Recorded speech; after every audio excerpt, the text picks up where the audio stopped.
I just shot the entire Fast Friday video you're about to see, and I realized I didn't shoot an opener for it. But now the fans next door have all kicked on, and let me show you what I mean. You see this noisy fan unit here? Check it out. I have to deal with this noise every single time I shoot a video. So I have to turn this unit off. And you know why I have to turn this off every time? Look at where it's located. Right where I shoot my videos. Let's start the show.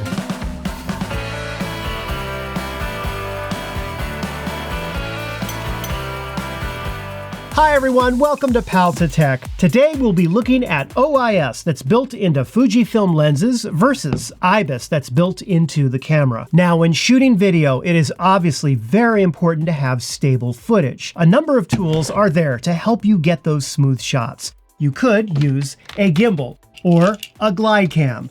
You could, for instance, have a lens with image stabilization built right into it. You could use a Fujifilm camera like the X-T4 that has in-body image stabilization, or IBIS, built right into the camera. Or you could just hold your breath, walk like a duck, and hold that camera really steady. Or you could just use a combination of all of them. So let's further examine the two main ones for Fujifilm: optical image stabilization built right into the lens, and in-body image stabilization built into the camera. For all of these tests, I held the camera just like this and tried walking exactly the same way. I tested with both the X-T3 and the X-T4, and my video settings were identical on both cameras. Shooting at 4K 16:9 at 24 frames per second with 400 megabits per second in the H.265 codec with all intra compression. My first set of tests will use the 18-55 Fujinon zoom lens set at a 35mm focal length at f8. So here's how it looks with everything turned off.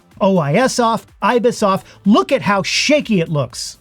It's kind of like how you'd see the world if you finished off one of these. Okay, let's now turn on OIS on the lens. And because we don't want to use IBIS on the camera whatsoever, we're going to use an X-T3, which does not have IBIS. In other words, all image stabilization will be performed by the OIS mechanism on the lens itself and not on the camera. Much better. Look at that. Now, there's definitely some shake, but it's more of a back and forth rolling motion kind of. Have a look at it now compared with no OIS at all. Incredible. Flicking this OIS switch on the lens makes such a huge difference. Now for test number 2, which is better? Using the 18-55 with OIS on the X-T3, which has no IBIS, or putting it on the X-T4, right, which has IBIS. So now you'd have a blend of OIS on the lens and IBIS on the camera. And in my testing, it's pretty clear that when you combine OIS with IBIS, you get more stabilized footage. It's not a massive difference, but you can notice it. For my next test, I decided to see what would happen if I compared a non-OIS Fujifilm brand lens, right, the 35mm prime, versus a completely manual lens non-Fujifilm. Now, while neither of these lenses have OIS,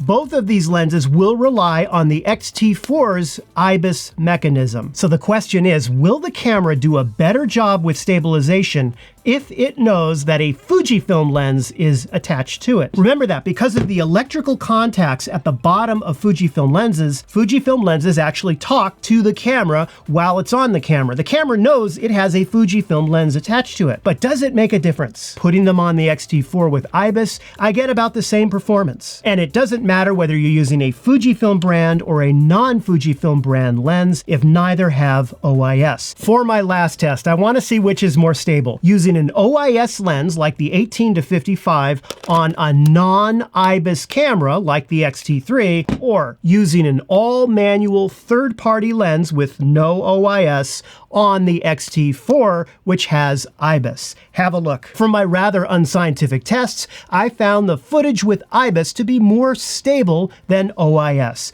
even with third-party non-Fujifilm lenses. So what did we learn from this? Well, first off, if you want stable footage, don't consume one of these before shooting.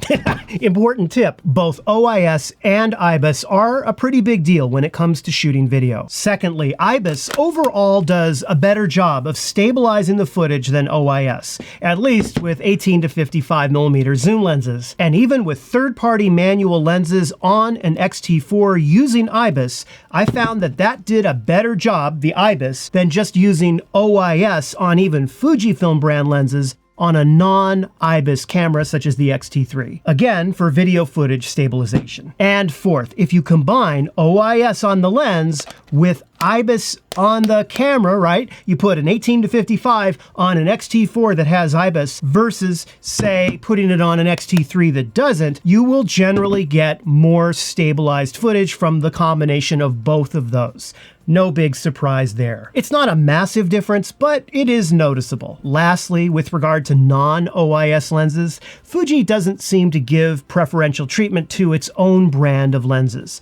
I found that interesting, and if I had more time, I would have run more tests on that. Overall, though, neither IBIS nor OIS is as good as properly stabilizing your footage using a gimbal or a glide cam. And don't forget that image stabilization can also be performed in post-production as well, which is another topic for another video. Well, thank you so much for watching, and I hope you enjoyed the video. If you did, be sure to give it the like and subscribe.